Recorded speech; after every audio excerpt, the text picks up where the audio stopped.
बात मेरी भी सुने ना। मैं आपके कुर्बान, भाई ये गलत बात है ना। I love you, I love you. सवाल वो शख्स कहते हैं कि भाई मेरा ताल्लुक, क्योंकि वो भाई मैं इन बहसों में नहीं पढ़ता। पहली बात तो ये अस्सलाम वालेकुम दोस्तों, डॉक्टर अहमद नसीर साहब आप जानते होंगे, उन्होंने रिसेंटली मुफ्ती हनीफ कीरी साहब जो हैं, जो अपने आप को दीन का ठेकेदार समझते हैं और दूसरों के ऊपर गुस्ताखी के फतवे लगाते हैं, उनसे पॉडकास्ट की अहमद नसीर साहब ने। उस पॉडकास्ट के अंदर मुफ्ती हनीफ कीरी साहब से सख्त सवालात किए गए। पहले की तरह मुफ्ती हनीफ कीरी साहब ने इंजीनियर साहब को गुस्ताखे रसूल डिक्लेयर किया और इंजीनियर साहब के हक में जिन लोगों ने फतवे दिए, जिन लोगों ने ये कहा कि इंजीनियर जो है उससे गुस्ताखी नहीं हुई, उसके ऊपर 295C नहीं लगती, तो इसके बावजूद मुफ्ती हनीफ कीरी साहब ने यह कहा कि वो चंद मुफ्ती हैं जिन्होंने इंजीनियर साहब की पूरी वीडियो देखकर फैसला नहीं किया, उन्हें फतवे नहीं दिए। लिहाजा इंजीनियर साहब के हक में जिन्होंने भी फतवे दिए वो उलमाए कराम जो हैं वो तो आलिम दीन ही नहीं है।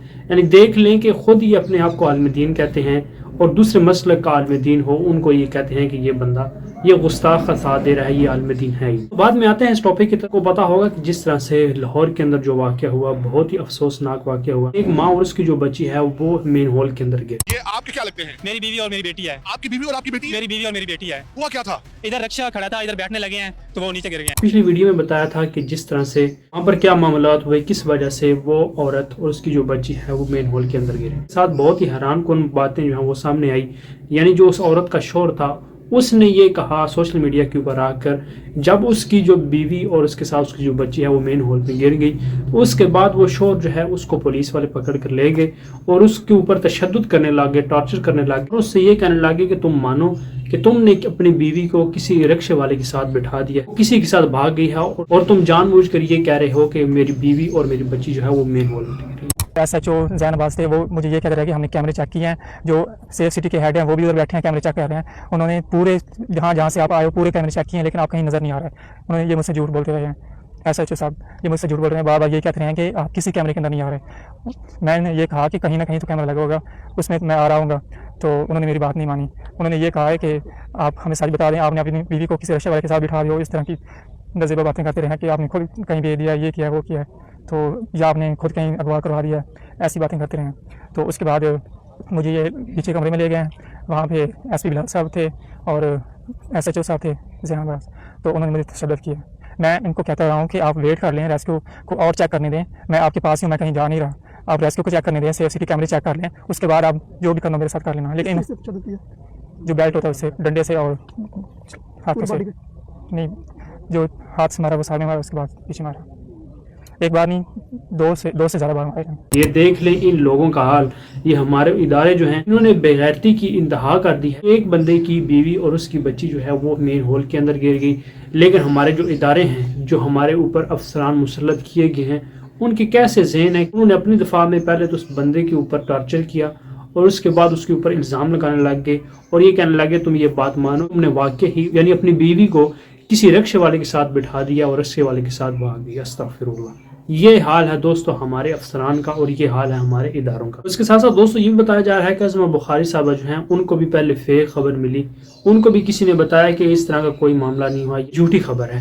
तो उसके बाद अज़मा बुखारी साहबा जो हैं उन्होंने जब तहकीक की, एक माँ उसकी बच्ची जो है वो मेन हॉल के अंदर गिरी हैं, बाद में उन्होंने माफ़ी भी मांगी। किसी तमहीद के बगैर, किसी तशरीह के, मैं अपनी तरफ से, मैं चीफ मिनिस्टर साहबा की तरफ से, मैं सब की तरफ से हाथ जोड़कर मैं उस फैमिली से हम माजरत खा भी हैं और एहसास नदामत का भी शिकार हैं। जो कंसर्न इदारे हैं उनकी तरफ से जो हुआ है ये नहीं होना चाहिए था। तो इन दोनों माँ बेटी के लिए दिल से जो है वो दुआए मग़फ़िरत भी है और उनके लवाहिकीन के साथ इजहार अफसोस भी है। धरती की इंतहा कर दी है कि देख लें कि उस बंदे के ऊपर मुश्किल टाइम आया हुआ है, उसकी बीवी और बच्ची जो है वो मेन हॉल के अंदर गिर गई, बजाय इसकी कि वो इसकी हेल्प करते, उसको हौसला देते, लेकिन उन्होंने उल्टा उसके ऊपर जो है वो मुकदमा डालने की कोशिश की और अपनी जान छुड़वाने की कोशिश की। ये हाल है दोस्तों हमारे पाकिस्तान के। ऐसे बेगैरत अफसरान जो है वो हमारे ऊपर मुसल्लत हुए। इस हवाले से दोस्तों मरीम नवाज साहबा ने भी एक्शन लिया है और इसके साथ साथ बात ये है कि उन लोगों के भी खिलाफ कार्रवाई होनी चाहिए जो उस बंदे के ऊपर FIR करवाना चाहते थे, बंदे के ऊपर गलत इल्जामात लगा रहे थे। बंदा ये कह रहा था कि मेरे ऊपर तशद्दुद किया, मुझे ये मनवा रहे थे कि तुमने ये काम किया, अपनी औरत को किसी रिक्शे वाले के साथ बिठा दिया। अस्तगफिरुल्लाह। आते हैं अपने टॉपिक की तरफ से। मुफ्ती हनीफ कीरी साहब जो हैं उनसे जब सवाल हुआ इंजीनियर मोहम्मद इमरान साहब के मुतालिक, डॉक्टर अहमद नसीर साहब ने सवाल किया। जो इमाम बड़ी सरकार के जो वहाँ पर खलीफा हैं उन्होंने इंजीनियर साहब के हक में बात की یہ کہا کہ نصاب کے اوپر 295 نہیں لگتی. تو اس بات کے اوپر مفتی حنیف قریشی صاحب جو ہیں وہ کافی زیادہ ہائپر ہو گئے اور یہ کہنے لگے کہ میرے سے اس قسم کے سوالات نہ کریں. مفتی صاحب میں دیکھیں سیکھ بھی رہا ہوں آپ سے, میں سمجھ لیکن رہا اگر ہوں, آپ سیکھنے کے لیے بات کریں, مسئلہ یہ ہے کہ علم نہیں ہے اس کے پاس, تو اس کو کس نے اختیار دیا ہے کہ وہ رسول اللہ صلی اللہ علیہ وسلم کے گستاخوں کی حمایت میں آ کر کھڑا ہو جائے؟ مفتی صاحب حضرت شیخ عبد القادر جیلانی ہماری جانیں قربان, اور آپ تو یوں پھڑک اٹھتے ہیں ان کے نام پر, اور مرزا صاحب جس طرح سے ان کے بارے سے بات کرتے ہیں آپ بھی ظاہر تنقید کرتے ہیں. وہ شخص کہتے ہیں کہ بھائی میرا تعلق, چونکہ وہ بھائی میں ان بحثوں میں نہیں پڑتا, میری مفتی صاحب سوال نہیں لے رہے, پہلی بات تو یہ پوڈکاسٹ کیسے ہوگا, چلیں پوڈکاسٹ کیسے ہوگا, سوال کریں. سوال میں کروں گا تو آپ جواب دیں گے, جی، پوڈکاسٹ ختم ہو جائے. جی، میں عرض کر رہا ہوں ان کی جا کی نسل ملتی ہے حضرت شیخ عبد القادر جیلانی سے. ٹھیک ہے, وہ یہ دعویٰ کر رہے ہیں کہ بھئی میں نے پورا کلپ سنا, آپ سے اپنے بابوں کا دفاع نہیں ہوا تو آپ نے 295 کا مقدمہ ڈال دیا, گستاخی کا مقدمہ ڈال دیا, جبکہ وہ میرے نانا ہیں. سب سے زیادہ تکلیف ہوگی تو مجھ کو ہوگی. اتنا جاہل وہ شخص نہیں ہے کہ بھئی اپنے نانا کی ناموس کا دفاع نہ کر سکے. یعنی عالم آپ ہیں, باقی تمام لوگ ناقص العقل ہیں. آپ یہ کہنا چاہ رہے ہیں؟ بات ہو گئی آپ کی, حضور سوال کر دیں. سر مسئلہ پھر وہیں پہ آ رہا ہے کہ نسب ایک طرف رکھ دیں, ہمارے پاس کوئی وہی نہیں آئی ہے کہ کون آدمی صحیح نسب ہے, اس کا کیا چیز ہے, ڈی این اے کرانے کا یہ کوئی دلیل ہے. اب میں کہوں کہ میں آپ کے یہ غلط کریں کہ میرا ڈی این اے کروا لیں, اور بھائی ہم ان کے نسب پہ اعتراض کرتے ہیں. دیکھو سوال مولی جواب جناب والا گاجر, مفتی صاحب بھائی اب بات میری بھی سنیں نا, میں آپ کے قربان, بھائی یہ غلط بات ہے نا. I love you, اب میری I love you, اب اگر آپ سوال آپ کی میں کیسے سنوں, پہلے میرا جواب تو سنو نا, پہلے یہ اپنے ایتھکس پیدا کریں. بات یہ ہے ہم نسب کی بات کر رہے ہوں, ہم کہہ رہے ہوں کہ یہ جھوٹا سید ہے, 2 نمبر سید ہے, مکار سید ہے, یہ جھوٹ بولتا ہے, یہ ثابت النسب نہیں ہے, تو پھر اس کا جواب بنتا ہے کہ آؤ میرا ڈی این اے کروا لو.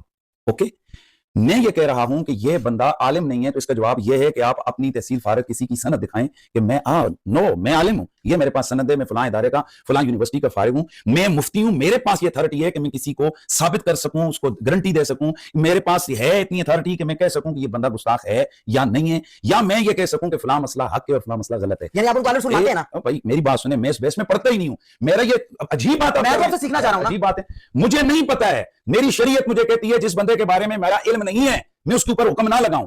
میں تو یہ دلیل ہے کہ وہ عالم نہیں ہے, اس کے ہمیں معلوم ہے نا, اس کا مجھے علم ہے کہ وہ کسی بھی یونیورسٹی کسی بھی مدرسے کے فارغ و تحصیل نہیں ہے. بات کرنے کا مقصد یہ ہے کہ انہوں نے انجینئر صاحب کو گستاخ رسول ڈکلیئر کرنا ہے. اس کے ساتھ یہ بھی آپ کو پتا ہوگا کہ ڈاکٹر احمد نصیر صاحب جو ہیں وہ انیس صاحب کی فیور میں باتیں بھی کرتے رہے ہیں جب انیس صاحب گرفتار تھے, تو اس وجہ سے مفتی حنیف قریشی صاحب جو ہیں ان کو یہ بھی غصہ تھا کہ یہ انجینئر صاحب کے فیور میں باتیں کرتا ہے اور یہ میرے سے پوڈ کاسٹ کرنے کے لیے آ گیا. تو اس وجہ سے مفتی حنیف قریشی صاحب جو ہیں وہ کافی زیادہ ہائپر ہو رہے تھے, بہت زیادہ غصے میں بھی آئے. انجینئر صاحب کو تو چھوڑ دیں گے, دوسرے مکاتب فکر کے علماء جو ہیں ان کو بھی یہ گستاخ رسول ڈکلیئر کرتے ہیں, یعنی اپنے علاوہ یہ دوسرے کو کہتے ہیں یہ تو گستاخ رسول ہے. جس طرح سے انجینئر صاحب کے حق میں فتوے آئے, ان علماء کرام کو علماء دین نہیں سمجھا جاتا, کہتے ہیں بندہ جو ہے یہ تو عالم دین ہی نہیں ہے, اور اس طرح سے وہ پیر صاحب جو ہیں ان کہہ رہے تھے کہ یہ عالم دین نہیں ہے. جو بھی ہو جائے گی, مفتی حنیف قریشی صاحب جو ہیں انہوں نے انجینئر کو گستاخ رسول ڈکلیئر کرنا ہی. تو آپ کی کیا رائے ہے کمنٹ باکس میں ضرور بتائیں. ملتے ہیں نیکسٹ ویڈیو میں.